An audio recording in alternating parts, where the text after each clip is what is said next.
welcome back to my channel. Again, it's KC. So nice to have you back if you are a returning viewer. So today is definitely going to be another story time. There will be other stories, but for now we're going to get into the story time titled Him. So this story time is going to be about a good friend of mine, or a person who I consider to be a good friend of mine. We are no longer friends. This is the friend that I was talking about, who I stayed with before I moved to Kentucky. Me and this friend, we probably met like back in, I want to say 2006, if I'm not mistaken. We met back 2006. We were really cool, we were really close, and we continued on with our friendship up until I did something like so hurtful, so unforgiving, and please don't judge me. This is something, it was so selfish for me to do, and I definitely let my best friend know, like, hey, I didn't do it to be malicious necessarily towards you. I just wanted to hurt these people, like how I felt in my head they were hurting me, because I was young, I was dumb, and I was definitely delusional. So basically what happened was, me and him, we would get guys' numbers. He would get guys' numbers, I would get guys' numbers, and then later on, or whenever we had time, which was mostly every night, we would get on the phone and we would like call these guys up, and we would be on the phone with these guys for like hours. And the guys that he had like been talking to them for like quite some time, like gassing them up, like getting them set and all in the mood and everything for whatever. So yeah, so they really liked him. And one of the guys that I had started talking to, like, I had really liked him. I don't know what it is, but I got a thing for my same sign, like, but I like this guy like a lot, and we're gonna name him Odie, because Odie's gonna come up later along down the line in another story time.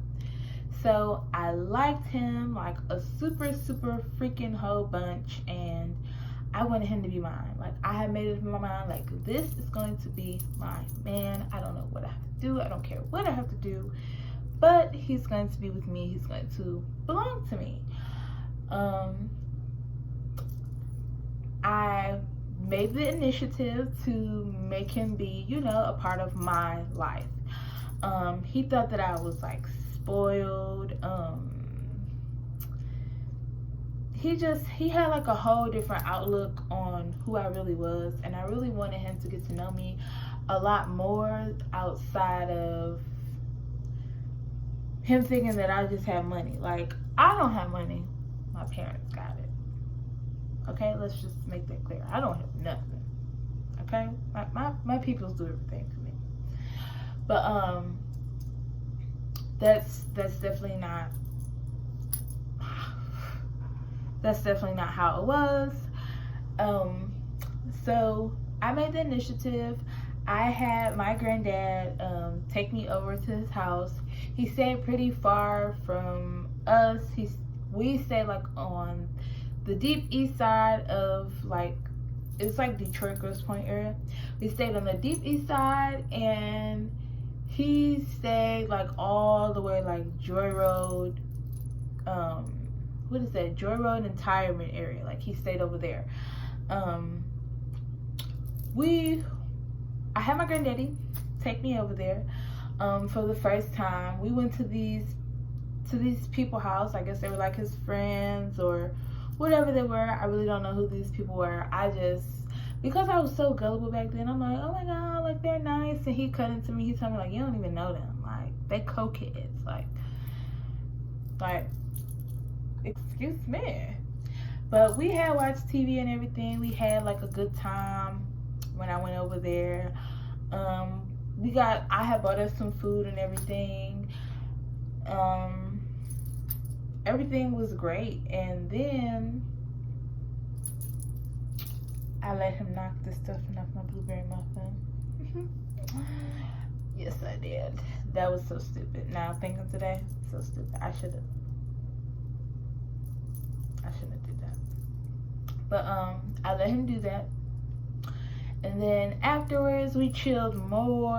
I almost kind of could have spent the night, because Detroit winters, like when it's cold outside, like the days seem longer. But I had stayed till like midnight, 1 o'clock over to these people's house, and then he had to go. So then I had to call my granddad, like, hey, granddad, can you come back and get me?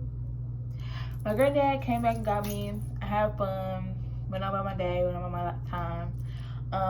I did call him once I got home, you know, to make sure everything was cool.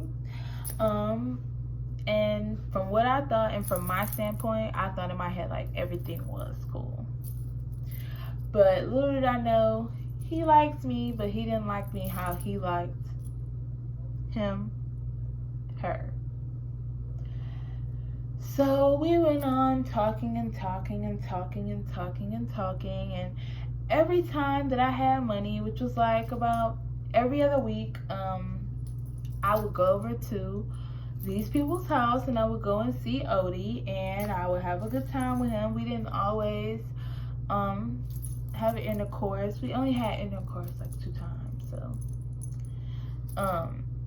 but the second time was his payback to me. I'm pretty sure it was, because I'm gonna let you know. But hold on before we get to that. So I know this was like around like when it was like first getting like cold in Detroit. I do know it was like around that time. So it had to be maybe like October, November, like around that time.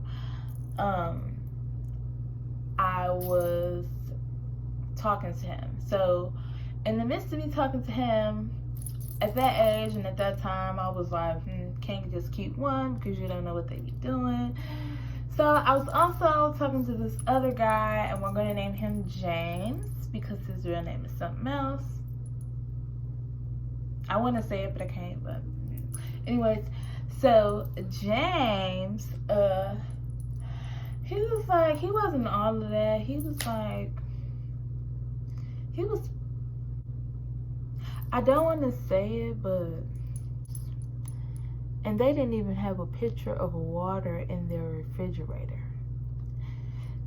They uncle was willing to turn himself in to the jail just so that he could have a hot meal and a place to stay.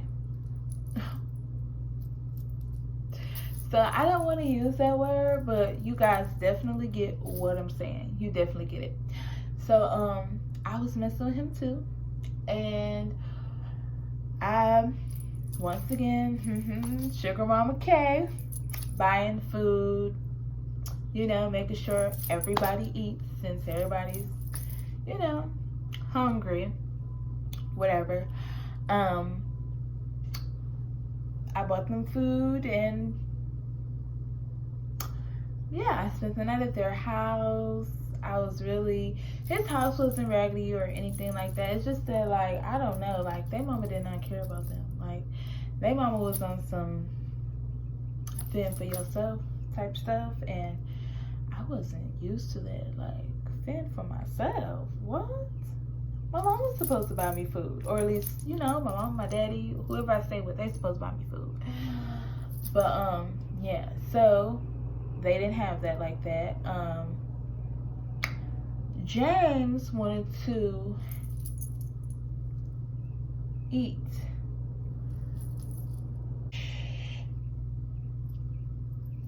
my cotton candy patch, but I couldn't let him do that, so he just settled with catching the bus with me back to my house. Like, he convinced me, like, come on, we can catch the bus back to your house. You ain't gotta pay for no cab. We can go out to eat downtown with that little money. Like, we could turn this whole thing into like a date. And I listened to him because I was like, why not? Gotta do something. Anyways, But yet again, this was another person who didn't really like me, but they loved him, which pissed me off. So one day I'm on the phone with Odie, and this is when I found out the truth. I was talking to Odie, and we were having like a pretty decent, good conversation. And I forgot how it came about. Like, I wish I could remember verbatim, but this is like so old. Basically what I did was, we were having a conversation, and he said to me like, oh, that's why. Well, no, he told me, he said, I love Alicia. I'll never stop loving her. Like, and he said it, you know, even back then I could feel it. Like, he said it with so much conviction in his voice that it pissed me the off. I was enraged. Like, and this all happened in like a few seconds, and this will show you just how fast like things can get crazy, because he said it and immediately it just started coming out my mouth like, that's why her is a him. That's not even a real person. Why do you think you ain't never met her? Why do you think you only talk to her on the phone? La la la la la la la la la la. And when he hung up on me, that's when it all clicked. Like, what did you do, bitch?